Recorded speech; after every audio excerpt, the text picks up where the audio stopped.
Your face is beautiful, but your living is cold. Your tongue is tired of saying sacred words over and over. And your fingers, you have worked them to the nub, copying texts. But the rage stored inside you has found no way to leave.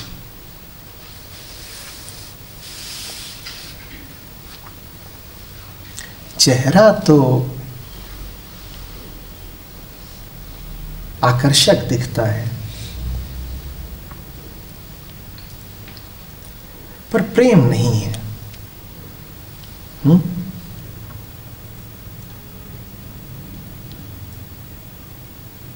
ऊपर ऊपर से देखा, दूर दूर से देखा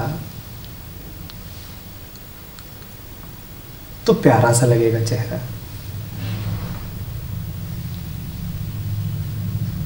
सुंदर देह, पर जरा आंख खोल करके देखा, स्पष्टता से देखा, निकटता से देखा, तो पाया कि जैसे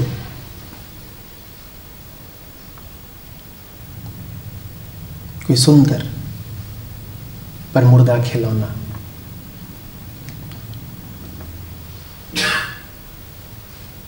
जीवन नहीं है, ऊष्मा नहीं है, प्रेम नहीं है।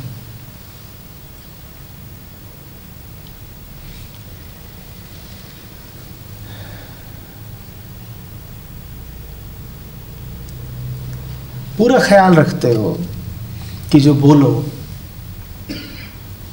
वो उचित हो, मर्यादित हो, नैतिक हो, यहां तक कि आध्यात्मिक हो।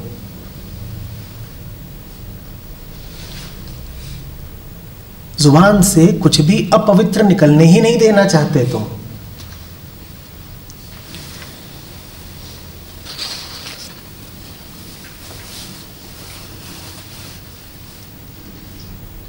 और जो लिखते भी हो तुम,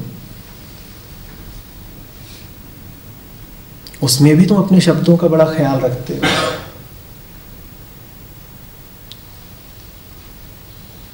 मर्यादित बातें लिखते हो,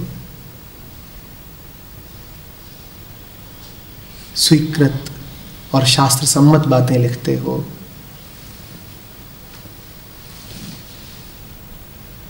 और इतना सब करने के बाद मैं पूछता हूं तुमसे, लल्ला पूछ रही है हमसे कि ये तो बताओ कि रूठे रूठे से क्यों रहते हो? क्यों है ये रूखापन?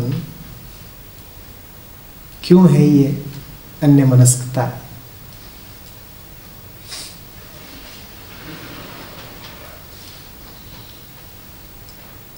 और जो बाहर बाहर बस हल्की आंच की तरह पता चलती है, वो वास्तव में मन में धधक रही आग है। दूसरे को ऐसा लगता है जैसे तुम्हें बस कोई हल्का फुल्का अफसोस है, जैसे कि कोई छोटा मोटा क्षोभ है। किसी के सामने जाते हो, वो तुमसे इतना ही पूछ पाएगा कि जरा उदास लग रहे हो, जरा उदास। वास्तव में उसको जो उदासी दिख रही है वो तो बस उतनी ही है जितनी उसकी आंखों तक पहुंच पाई, जितनी तुम्हारे चेहरे तक आ पाई। मन में तो लल्ला कह रही है कि तुम्हारे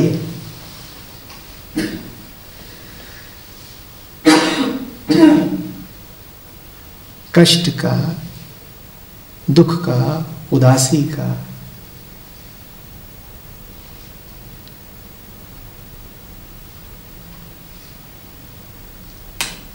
एक समुद्र ही है।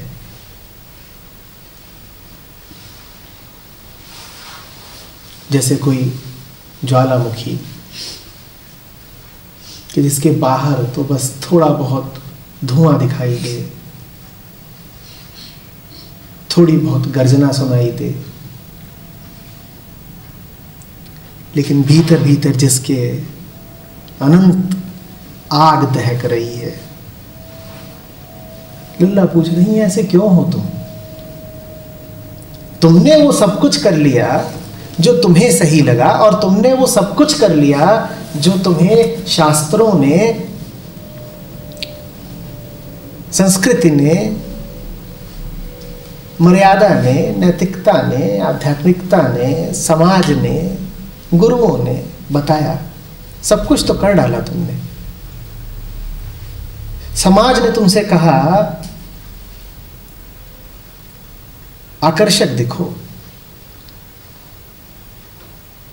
आंखों को भाओ,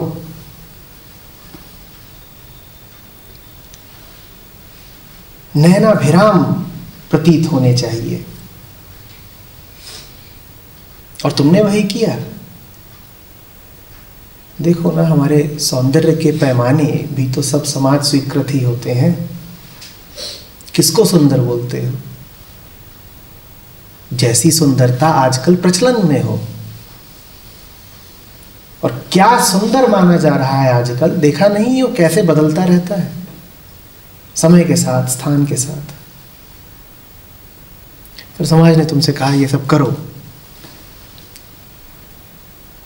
शीतलता मिलेगी, तपन थमेगी। तुमने करा। लल्ला हंस रही हैं, पूछ रही हैं शीतल हो गए? धधक उतने ही रहे हो।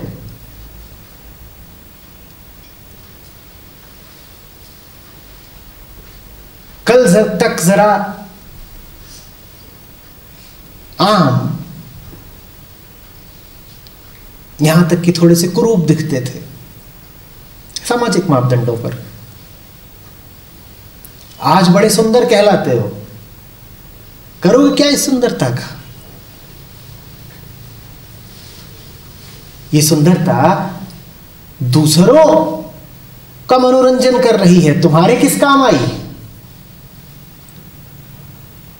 तुम निकलती हो राह पर, दूसरे तुम्हारा चेहरा, तुम्हारी देह देख करके उत्तेजित हो लेते हैं, प्रसन्न हो लेते हैं, हंस लेते हैं। तुम्हारे लिए तो बोझ ही है। तुम्हें तो उस देह की व्यवस्था करनी पड़ती है, मेंटेन करनी पड़ती है। दूसरों के लिए मनोरंजन, तुम्हारे लिए मेंटेनेंस। तुम्हारे किस काम आई? और ऐसा नहीं कि तुम्हें नहीं पता है, तुम्हें भी पता है, इसीलिए दहक रही हो।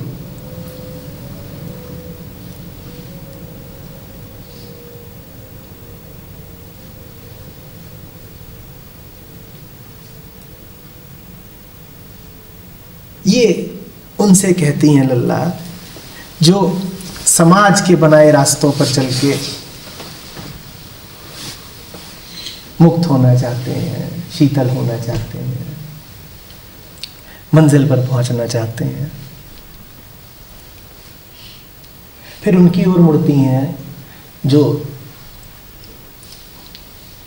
कतिपय थोड़े ज्यादा विद्वान और सम्माननीय हैं। वो किन रास्तों पर चलना चाहते हैं? वो कहते हैं ना, समाज तो बरगलाता है, फुसलाता है, भ्रम देता है, तो हम तो अध्यात्म के रास्ते पे चलेंगे। तो आध्यात्म के रास्तों पर चलते हैं। बड़ी मजेदार बात है, अध्यात्म के भी रास्ते होते हैं। हमें तो यही पता था कि संसार के रास्ते होते हैं। तो आध्यात्म के रास्तों पर चलते हैं। वो कहते हैं देखिए, सप्ताह के इस दिन पूजा करनी चाहिए, और देखिए पूजा की भी ये सब विधियां होती हैं। नारियल के बाल गिनिएगा, केले का वजन तौलिएगा, चावल टूटा हुआ ना हो,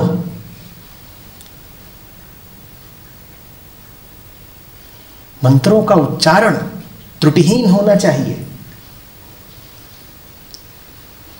और ये सब करके ज्वाला शीतल होगी। अब कर लो उच्चारण, फेरते रहो माला, मंत्र माला, गड़बड़ झाला।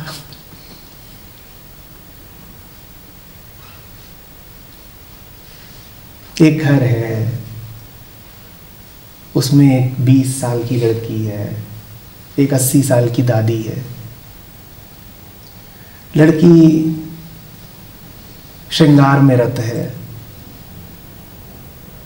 दादी पूजा में रत है, माँ समाज में रत है। तीनों अपने अपने तरीके से मुक्ति तलाश रहे हैं। लड़की देह के रास्ते पर चल के, उसे दुनिया ने, अभी उसकी वय ऐसी है, यही एहसास करा रखा है कि तुझे तेरी देह के माध्यम से परम मिल जाएगा। उसके सामने जो भी आता है उसकी देह की ओर ही देखता है, यहां तक कि उसने स्वयं भी अपने आप को देह ही समझना शुरू कर दिया है। तो वो देह के रास्ते पर चल पड़ी है। वो दिन रात अपने आप को निखारती है, जाने अनजाने हर समय बस शरीर का ही ध्यान करती है। फिर माँ है 50 वर्षीय, उसकी देह जरा ढल चुकी है, तो अब वो समाज से,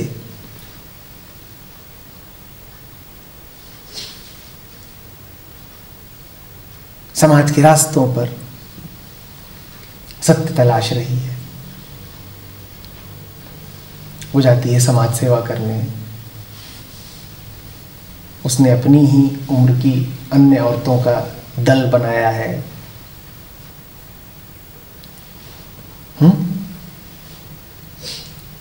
कोई बता रहा था आजकल आध्यात्मिक किटी चलती हैं।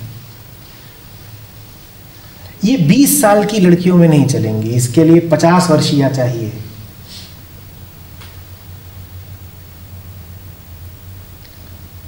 ये समाज में सत्य को तलाश रही है। फिर दादी है 80 वर्षीय, उसे न हिला जाता है न बोला जाता है।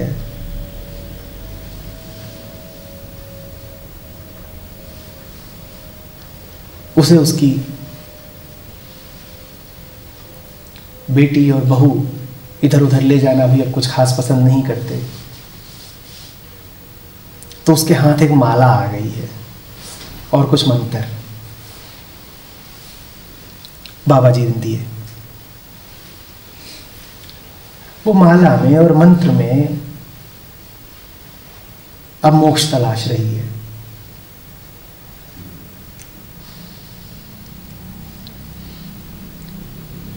इन तीन को तो तुम 3 अवस्थाएं समझ लेना और लल्ला को तुरिया जानना। वो देख रही हैं इन तीनों को और हंस रही हैं। वो कह रही हैं न देह से, न समाज से, न अध्यात्म से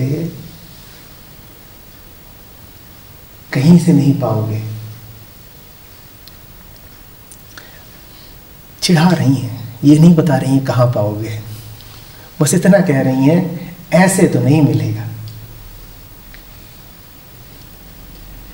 ये तीनों अलग अलग नहीं है। ठीक वैसे जैसे एक अवस्था दूसरी बनती है, लड़की ही माँ है, माँ ही दादी है, तीनों एक हैं। तीनों एक हैं बस लल्ला अलग है, मात्र लल्लेश्वरी ही अलग होती हैं, बाकी तो हम सब एक हैं। दिखने में अलग अलग हैं, रूप रंग आकार प्रकार उम्र धर्म यही सब अलग अलग है, अन्यथा हम सबका मन एक है।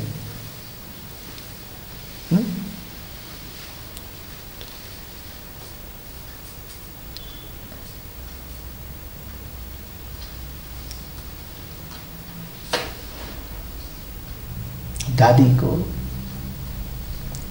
गंगा नहानी है, गंगा का पानी ठंडा, पर ज्वालामुखी पर ठंडा पानी डालने से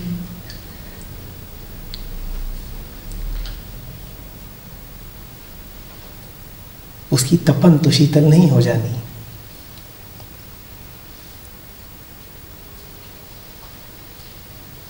उसकी ज्वाला कहीं बहुत गहराई से आ रही है, उतनी गहराई पर जाना पड़ेगा, ऊपर ही कार्यक्रम नहीं चलेगा। धरती के गर्भ से उठ रही है वो आंच, उतने ही गहरे जाना पड़ेगा, तब मिलेगी उससे मुक्ति। ये बाहरी आडंबर, ये सतही आयोजन, ये किसके काम आए आज तक?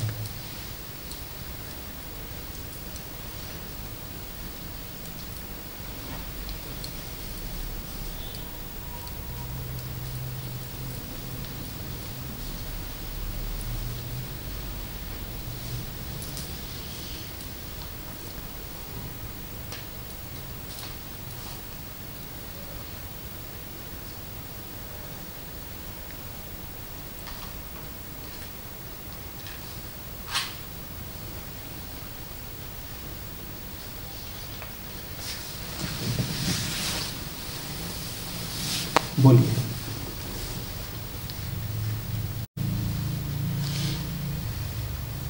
आप कहां तलाश रहे हैं?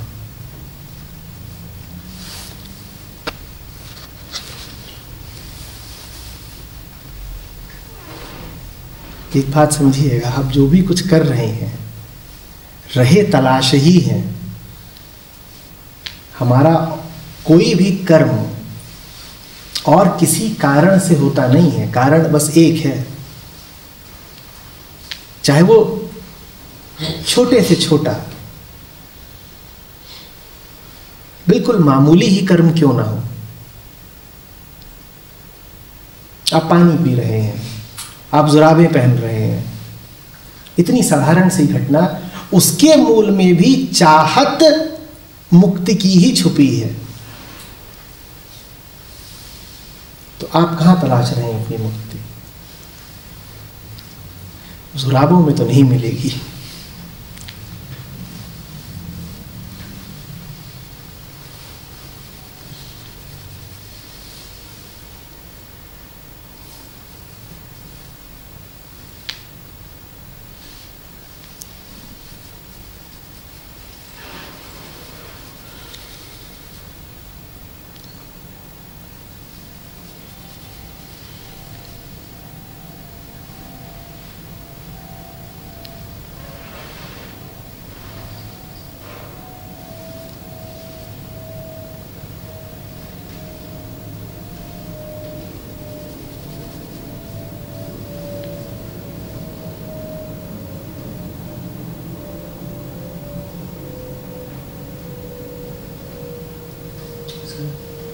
कोई सवाल तो नहीं है, लेकिन जो अभी चल रहा है मन में इतनी देर से, वो मैं सामने रख देता हूँ।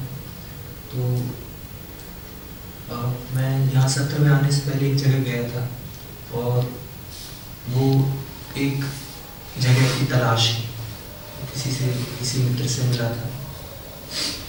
तो अभी यहाँ आके बैठा हूँ तो मन को बदलने की पूरी कोशिश चल रही है, और बीच में भी ख्याल उठा है कि और वो अडिग है, मतलब वो ढीठ है। आप मतलब कितना ही दिख जाए कि वो कल जो होने जा रहा है उससे नहीं मिलेगा, लेकिन वो ढीठ है, वो अब नहीं जाएगा, तो कल तो मैं जाऊँगा दोबारा तलाशने।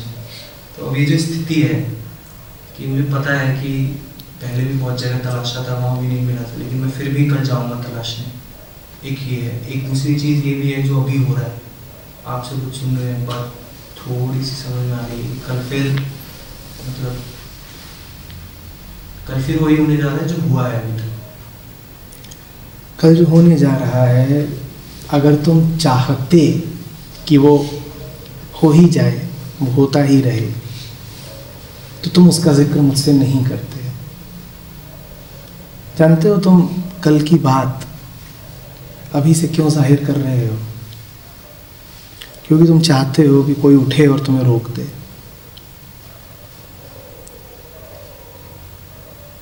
और ऐसे ही रुकेगी।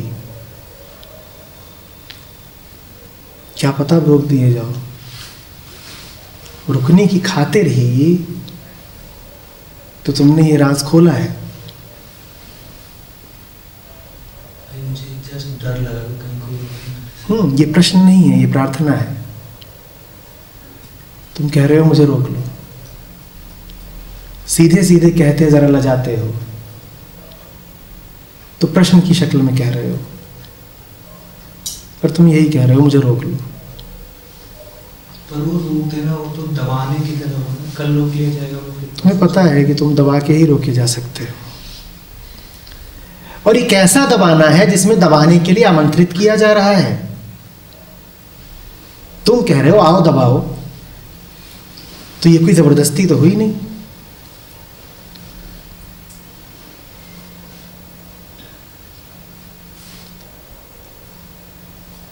सत्य हजार तरीकों से तुम्हारी मदद करता है। सत्य तुम्हारे ही रूप में तुम्हारी मदद करने आता है।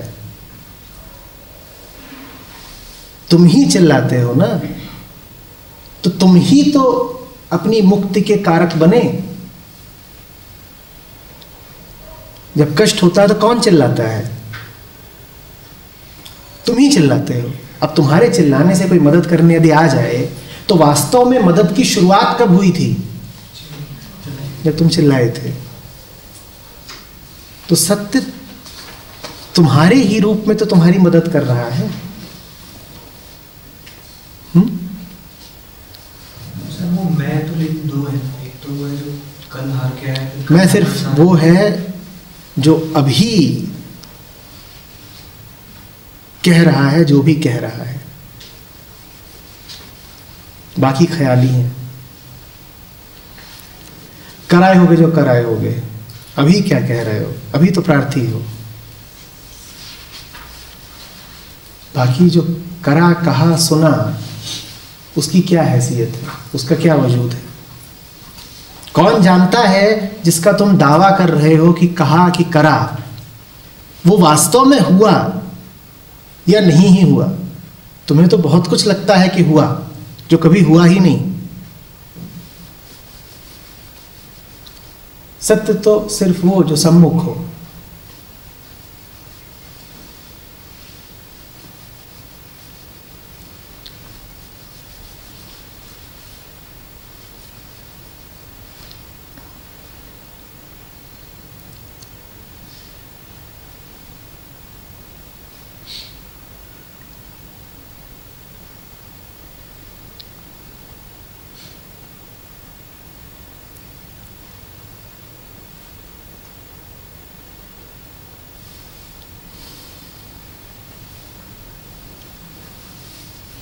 अगर ना रोके जाओ तो एक बार और कहना, जोर से कहना कि मैं तो जा रहा हूं।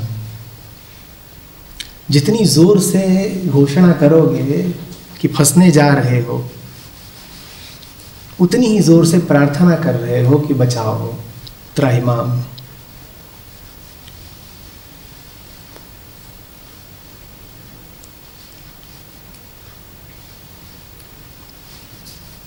कोई बचा ही लेगा।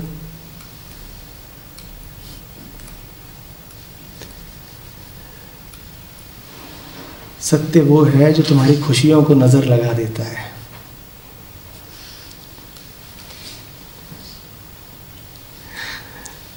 तुम बहुत खुश होके कहते हो खुश हूं खुश हूं,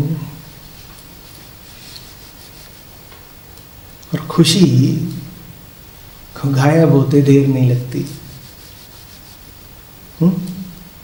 कहाँ चली गई? किसी की नजर लग गई।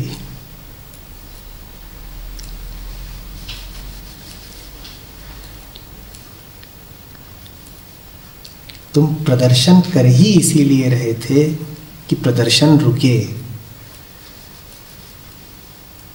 कोई अपने घाव क्यों दिखाता है किसी को? इसीलिए ना कि मदद मिले। जिन्हें तुम खुशियां कहते हो वस्तुतः वो घाव ही हैं। जो भी कोई मिले उत्सव मनाता, खुशी दिखाता। अगर वास्तव में तुम उसकी मदद करोगे तो जो उसकी तात्कालिक खुशी है वो तो छिनेगी।